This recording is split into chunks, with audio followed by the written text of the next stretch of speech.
welcome to the Bitcoin Stats Show, our weekly video podcast giving you all the information you need about Bitcoin, cryptocurrencies, and the world of digital currencies. It's brought to you by myself, Will Francis, and Ashley Ford, the team behind the Bitcoin Stats app, which you can get at bitcoinstats.co.uk for iOS and Android. And this week, we're giving 100 lucky people the chance to get the pre-release version of our desktop app for OS X, Mac. So tweet us at Bitcoin Stats app to get an exclusive link to try out our new desktop app. And there's been some good news this week, actually, some great news. Firstly, the Dogecoin NASCAR race at the weekend took place at where was it? The Talladega. Talladega, yeah. As in the comedy film Talladega Nights. Right. Yeah. He finished 20th.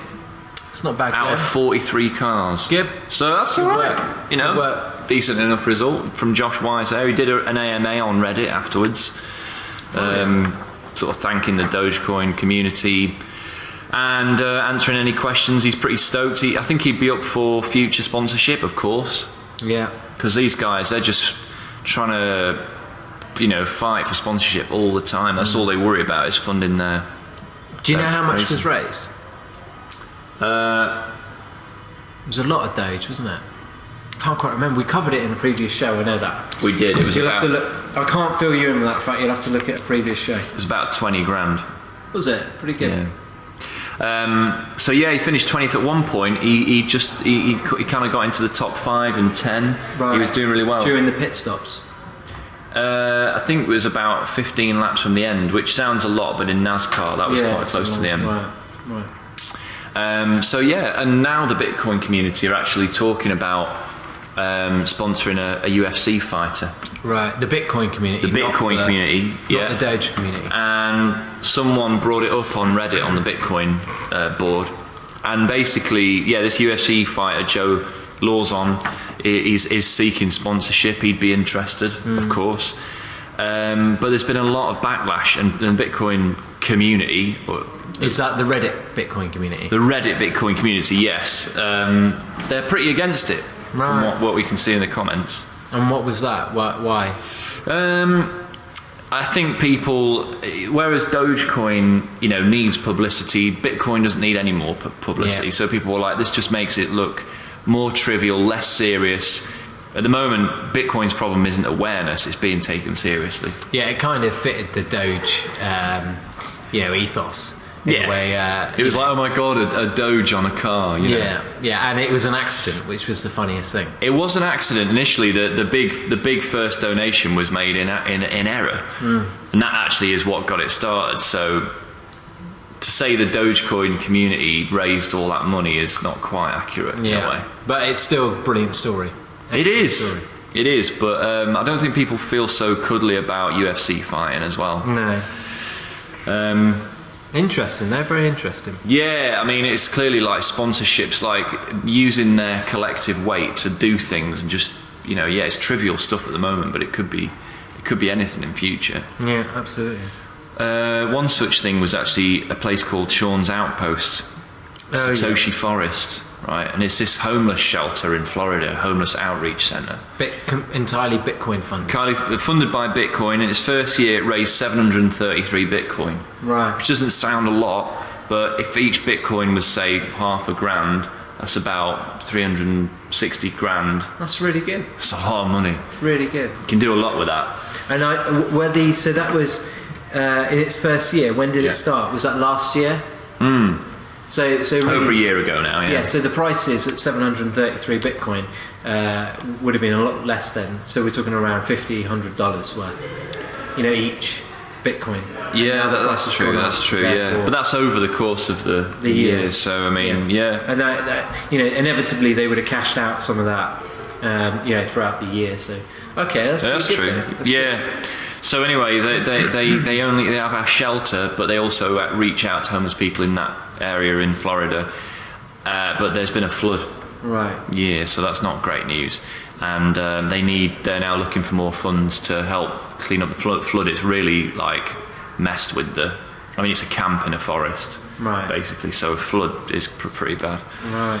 So they need more donations, and it's a charity. It is, yeah. They've got a food bank and a shelter and everything. It's really so good. Right. Okay. yeah, hopefully they get that sorted out. We talked about Dark Wallet last week, which is Dark Wallet, which is in alpha. It's completely on the website. They make it clear: don't use it for real money. Use test coins or something, or a low value cryptocurrency, something like that. But yeah, it's in alpha. It's in full flow. A lot of people downloaded it. It's going to be released soon for Chrome or Firefox or Chromium browsers, like Komodo Dragon and stuff like that. It's not only allows better privacy, but it also allows multi-signature payments. That's really so good. If you run a business with someone, or you have a joint account with someone, or it makes it more accessible for businesses to be able to pay employees that way, or make big transaction or payments. Not that obviously there aren't huge commodities that you can buy with Bitcoin in large quantity at the moment. No, but anybody with access to the Bitcoin wallet can completely empty it, and that's the dangerous thing. So it's great for security, but it's also good for if you're running a business and you want to, a bit more structure around how you do things, a bit more control. Absolutely. Talking about control, I don't know how to seg that actually into the craft beers. Losing Talking about control, we're losing it. We're losing it. Yeah, that's it. Got it. So we've got craft beers again. Interesting beers of the world. I don't know if they really are they craft beers. Well, I don't really know because you don't generally see this beer. I presume this is just. So this is Schlosser. Yeah, and it's from Dusseldorf. Yeah. Percentage-wise, 4.8%. It's quite a big beer, 0.5 litres. Oh, it is quite a lot of beer. It's quite a lot of beer. So it smells like just a standard lagery beer. It's a lager. It's not really it's not an ale. Again, these are amateur reviews, so we're not drinking from glasses, or we're not beer experts, but it's very citrusy. Very citrusy. Is it like a lager? Is it like a pilsner, or is it quite like an ale? It's got a bit more flavour to it than a lager. It has a slight flavour at the end of it, a bit hoppy. But generally, it's got quite some nice. It's got some nice aftertaste to it. Very hoppy, kind of a bit grassy, but it's very light and quite citrusy to start with. It's not very carbonated. Well, on the tongue it is, but it quickly dissolves. Quite nice. You could, the head in there, you can see there's quite a bit of head in there. Yeah. I haven't poured it yet. Well, I'm not actually going to pour it. Just pouring it straight to mouth, yeah. Yeah. So I imagine once you poured that, it would have quite a large head on it. Yeah. Quite a nice bottle. Standard brown bottle, really, isn't it? Bottle reviews. I always like to comment on the bottle because that's you're quite an right. interesting Actually, bottle, they are nice, aren't they? That's got some nice embossing on the top of it. It does have. You know what? It really does. This is a Trappist beer, one of the few beers that has the mark of an authentic Trappist product. It's made in a Trappist abbey, which is a certain kind of abbey with certain kind of monks, as far as I'm aware. But lay people as well as monks work on the brewing of the beer, and the sales income is used for social aid, community projects and that sort of thing. It's really nice. I love these Trappist beers. I don't know what the common thing is about them, but they all taste really nice. Quite ale-y, but it's a proper ale, but it's very drinkable. It's just a really nice flavour. Yeah, a bit of citrus, sort of quite a slight fruitiness, and then a nice just little bitter overtone. The Belgium Chimay, everyone. So lovely, very nice. Very nice, and beautiful bottles all round. So Aurora has reached 10% of the airdrop goal in Iceland. Just past 10%. Yeah, it's amazing. 10% of. To be clear, not all Aurora coin, but all of the pre-mined Aurora coin. For this drop? For the airdrop. In total? Yes. Right. So that's half the total market cap of the currency. Right, very good. And they've integrated the redemption system into the registration system for Iceland. Indeed. Meaning it's like the national... The electoral roll. Yeah, exactly. So It's very good. they asked the government for integration into that, and the government said yes, which is very forward thinking. Yeah. And so now, you can. It's a lot easier to redeem, and anybody can redeem them. So if you had a small child, yeah. that couldn't redeem for themselves, and you were their parent, you could redeem on their behalf. If you had a large child, then you can. Do you get more money? No, unfortunately not.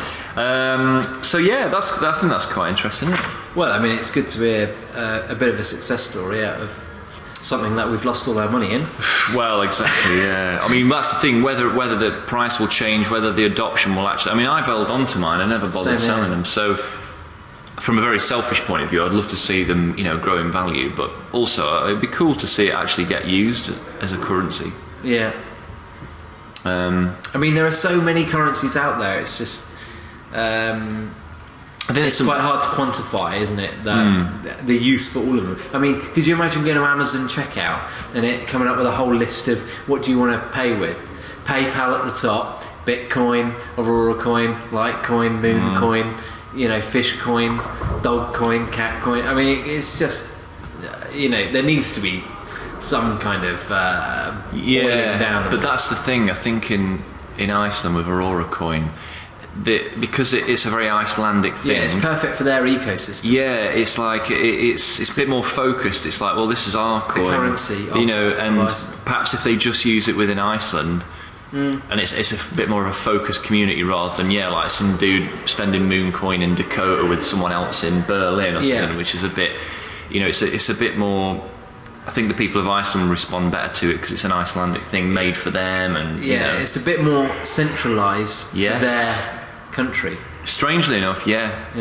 So it's weird, decentralised currency being centralised for the community of Iceland, which is quite interesting. In a funny sort of way, yeah. There's have you ever heard of cloud hashing? I haven't. No. The practice of cloud hashing, or the company Cloud Hashing, because they basically, I don't know if you know about this, but they will sell you a mining contract. Yeah. Right. So you go to their website. You don't need any hardware. You can mine through them. You just pay. You essentially license their access to hardware. So it's like me signing up to a server company. Yeah. Media Temple, for exactly. instance, or GoDaddy or whatever. Rather than buying a server yourself. Right, and I host my website on there, and I pay them monthly for that. Yeah. So it's exactly the same thing. I can use their hardware to mine. Yeah. And do they take a percentage of the revenue that you generate from it? Well, no, you pay for a certain amount of gigahashes. Oh, okay, right. Or terahashes. Does it work out? Obviously, you have to be strategic in what you mine then. I mean... To be able to get value for money. I suppose so. I mean, the big question a lot of people will have about that is, but hang on a minute, if they know that that's going to make you money, why doesn't this company just do all the mining themselves? Yeah, exactly. Keep all the Bitcoin. But what you're doing is you're mitigating the risk. You're essentially giving them, dollars. Yeah. They go and mine Bitcoin and share them with you, and they share their risk that they've invested in all this hardware. Yeah. They've invested in like top hardware, probably quite a lot of money. So they're instantly getting some of their investment back. And it means that you don't have to pay for hardware as well, which is good. Yeah. So in theory, everyone's a winner. You all kind of share the profits, the profit margin between the cost of the hardware and the yield of the Bitcoin. Anyway, and but yeah, they've merged with High Bitcoin to create a High Bitcoin, or a hardware company. They've merged with them to create Peer Nova, where you can now go to buy either hardware, really top end hardware, or cloud mining services. Cloud-based mining. Yeah. So you can either buy hardware yourself, or rent it, essentially. I mean, mining hardware has been so hard to get hold of because it's sold out so quickly because everyone's jumping on the bandwagon. Yeah. And there's like waiting lists of 3 to 6 months. So it's really hard to establish get any hardware. By the time your hardware arrives in the post, you've missed the boat. You have to mind something else. Well, that's the other thing. I mean, I suppose you let them deal with the responsibility of exactly. keeping, their arms race up to date. So, you know what I mean? So, yeah, exactly. It's perfect. Well, there's no ATM watch this week because there's no really juicy ATM stories, but there's a good retail story, cheapair.com. Is it like Ryanair? Kind of, yeah. No, it's more like a reseller, more like Expedia or something like that. Yeah. And they have been accepting Bitcoin for flights and hotels for a while, but they're now accepting Bitcoin for Amtrak rail tickets. It's presented some problems to them logistically because they have to pay Amtrak, the supplier, in dollars when you buy with Bitcoin with them, so they've been working that out. But they have, and but the interesting thing was, I thought the more interesting part of that story was the fact that the guy at cheapair.com said that since introducing Bitcoin payments, they were really pleasantly surprised with how many people used it, but then there's been no growth, but also no decline. There's just a stable amount of Bitcoin. Maybe it's just hit the kind of, the ceiling of Bitcoin users that are at the moment. Because obviously the Bitcoin community is still fairly small. Yeah. And not sure how quickly it's growing or how quickly the appetite for paying for things like hotels. Yeah, I mean, it seems growing. to be that people are kind of holding on to Bitcoin at the moment, so it's not really. Yeah. The price isn't. I mean, if anything, the price is going down slightly. Well, yeah, and talking about price volatility,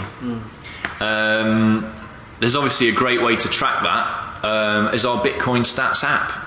So bitcoinstats.co.uk, you can go there and get our app for iOS or Android, but now you can also get it for desktop, and you can get it for your Mac specifically. Yeah, at the moment you can get it for your Mac. We're going to release it for Windows and Linux soon. Yeah. But the pre-release of it, which is not out yet, but it is available if you send us a message on Twitter. Yeah, we're giving 100 people access to the app. Yeah. Pre-release. So it's got bugs, but we need to know about them. Yeah. So this is a proper, tell us what the problems are, and we can fix them for the next version. Yeah. So if you want access to it, send us a tweet. We'll send you a link to download it. Obviously, because it's not in the App Store, you'll get a security message if you haven't disabled that in your Mac. Yeah. Because Macs, when they become shipped with iOS, they don't restrict you, but they give you a warning that this app is not signed in the App Store. So, but you can sort that out in your system preferences. And if anyone's got any problems, then you can just get in contact with us. Yeah, so download it when you get it, if you get it. Yeah. So tweet at us and get a download link. Yeah, and it's it's cool. It's got social information about Bitcoin in there. All the exchanges that are in the iOS and Android app, and the news feed, and you can watch the podcast and everything else. My favourite feature is the ticker in the menu bar. In the taskbar as well, we've got the ticker, which you can flip through, and so you can minimise the app, and you can still have it so that you know what the price is. Yeah, which is cool. So that's all we've got time for this week on the Bitcoin Stats Show. Thanks for joining us. Thanks for watching. Remember to subscribe to our channel, and we'll see you next week for more the Bitcoin Stats Show. Have a great week. That's crypto. Stay crypto. Is it? Yeah.